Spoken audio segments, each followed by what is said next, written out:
Geary, this is your business, a real success story. How long have you been going and what do you do? We've been going for about 3 years here now as EP Precision Engineering. We mainly manufacture parts for Lotus marks from 1996 till current day. And the business is a lot bigger than EP Engineering. I know we're specifically looking at this business today from a machining perspective, but as a whole, what does the company actually pride itself on? We mainly pride ourselves on in manufacturing bespoke parts that don't exist.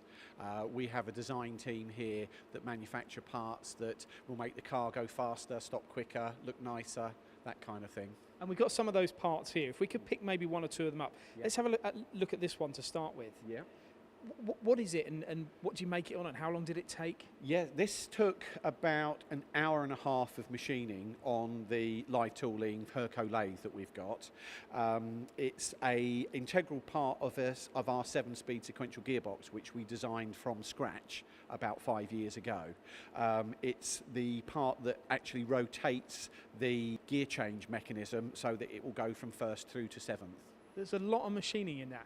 There's a huge amount of machining in it. And a lot of designing. A lot of designing, a lot of machining, and a lot of very intricate accuracy required. Yeah. Because of the nature of the parts, I'll come back to you on the accuracy in a minute. You need to try and get weight out of them as well. So have you kind of hollowed this out? Yes, this is hollowed out, as you can see here. It's completely hollow.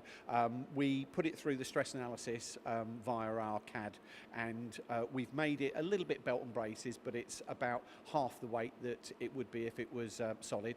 And what are you achieving accuracy-wise? Down on this one here, we have to be under 1 thou in most areas on this particular one, especially in the guide railing system. And our Herco machines are getting down to that quite easily. Of course. And now let's pick up this next one here. I'd be interested to know more about what we're doing. Yep. This is a product that I designed about 4 years ago. Again, we make this on our 5-axis Herco. It's obviously separated into 2 parts. You can just about see the join there. But we used to get this manufactured by another company, and it was probably about 6 or 7 operations. On our Herco, it's 3 operations each side, rather than 7 operations per side. Again, that keeps the accuracy pinpoint.